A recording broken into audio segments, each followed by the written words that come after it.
Moin! Lust auf einen Big Snack? Heute zeigen wir euch eine Meeresfrüchte-Paella.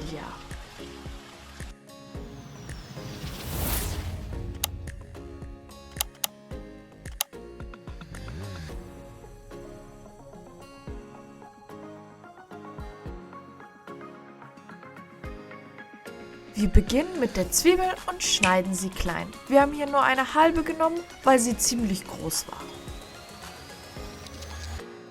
Dann nehmen wir uns auch schon die Knoblauchzehen und schneiden sie ebenfalls klein.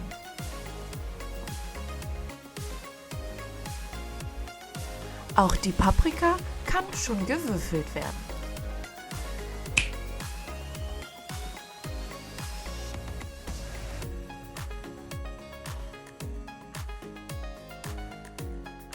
Idealerweise nimmt man jetzt eine Paella-Pfanne, wir haben eine ganz normale genommen und erhitzen etwas Olivenöl.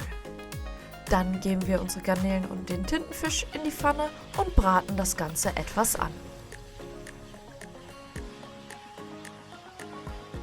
Nachdem wir das Ganze etwas angebraten haben, nehmen wir das Ganze aus der Pfanne.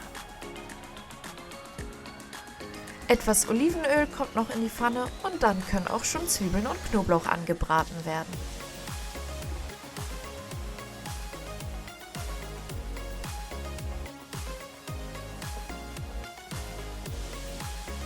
Jetzt können wir auch schon das Gemüse hinzugeben und braten es ebenfalls an.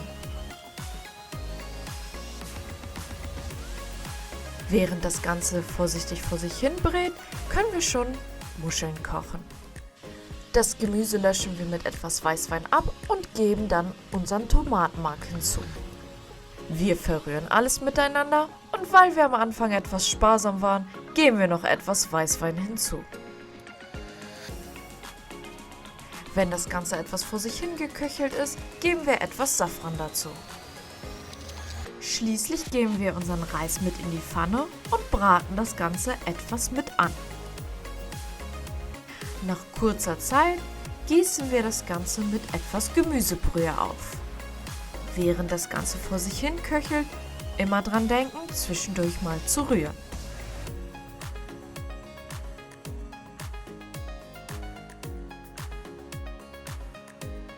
Während der Reis noch etwas vor sich hin gart, können wir auch schon die Garnelen und den Tintenfisch dazugeben.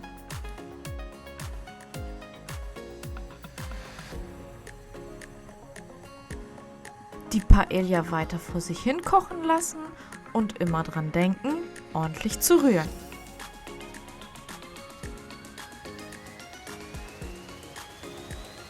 Mit Salz und Pfeffer wird das Ganze auch noch abgeschmeckt.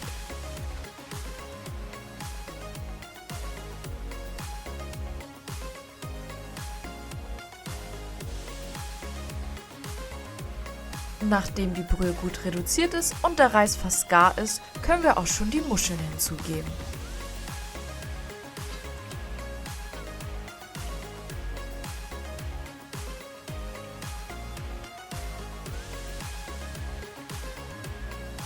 Jetzt kann das Ganze auf einem Teller serviert werden und dann haben wir unser Snacktime.